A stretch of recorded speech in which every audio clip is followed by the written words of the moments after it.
Namaste Javins, myself Javin Dr. Barkha KHURANA. Today in physiology, we will be talking about autonomic nervous system.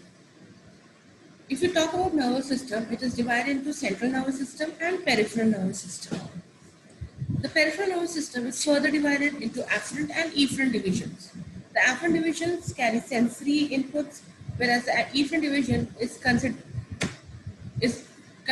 with motor. It is further divided into somatic, that is voluntary, and autonomic nervous system, which is involuntary. The autonomic nervous system is again divided into sympathetic, that is thoracolumbar outflow, and parasympathetic system, craniosacral outflow, as well as enteric nervous system.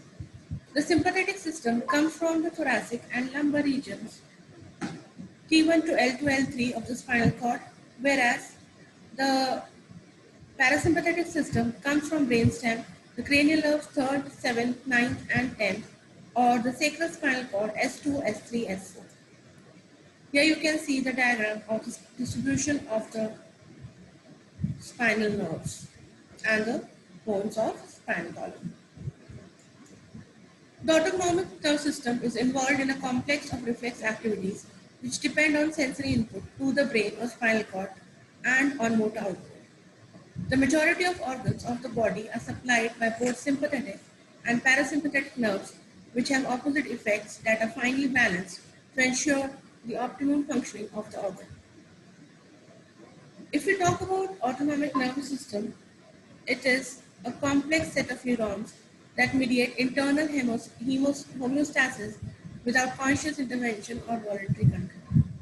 The ANS maintains blood pressure, regulates the breathing, influences digestion, urination, and modulates sexual arousal. There are two main branches, as I told you before, sympathetic and parasympathetic nervous system. Now we'll talk about sympathetic nervous system, which is also called as thoracolumbar system. It prepares the body to deal with exciting and stressful situations, that is fight or flight.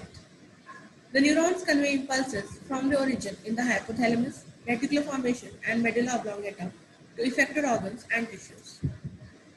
If we talk about the structure, the pathway from spinal cord to sympathetic trunk ganglia, organization of sympathetic trunk ganglia to visceral effectors.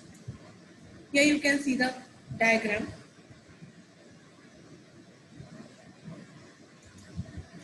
Parasympathetic nervous system is also called as craniosacral outflow. It has a tendency to slow down body processes except digestion and absorption of food. We can say that it is a peacemaker.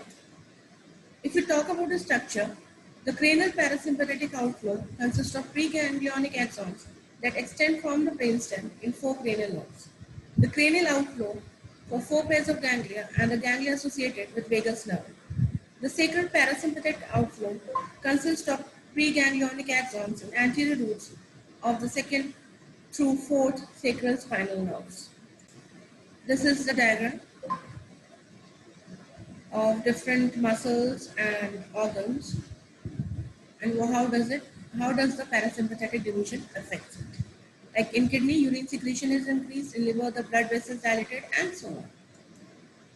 Here you can see the diagram of sympathetic and parasympathetic, along with their functions. Now, autonomic motor pathways has preganglionic and postganglionic neurons.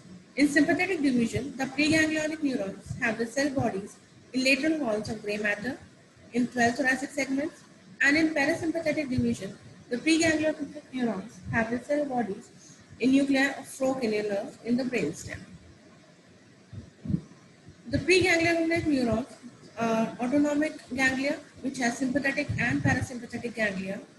The sympathetic ganglia has 2 major types, sympathetic trunk ganglia and prevertebral ganglia. The autonomic ganglia has sympathetic, parasympathetic ganglia. The parasympathetic ganglia is that the preganglionic axons of parasympathetic division synapse with postganglionic neurons in terminal ganglia. Then we'll talk about postganglionic neurons. Once axons of sympathetic preganglionic neurons pass to sympathetic trunk ganglia, they may connect with postganglionic neurons. A single sympathetic preganglionic fiber has many axon collaterals and will synapse with 20 or more postsynaptic neurons. The axons of preganglionic neurons of parasympathetic division pass to terminal ganglia near or within a visceral effector. Here you can see the receptors and subtypes receptors along with the diagrams. Here is a comparison between autonomic and somatic motor neurons. They are voluntary effectors, autonomic are involuntary. Neurotransmitters are always stimulatory. Here they are both stimulatory as well as inhibitory. Here are the diagrams. So this is all in this session. I hope you understood this session well, and if you have any doubts, you can post a comment. This session is powered by Digital 2.0 version of Jyoti Vidyapeeth Women University. Thank you.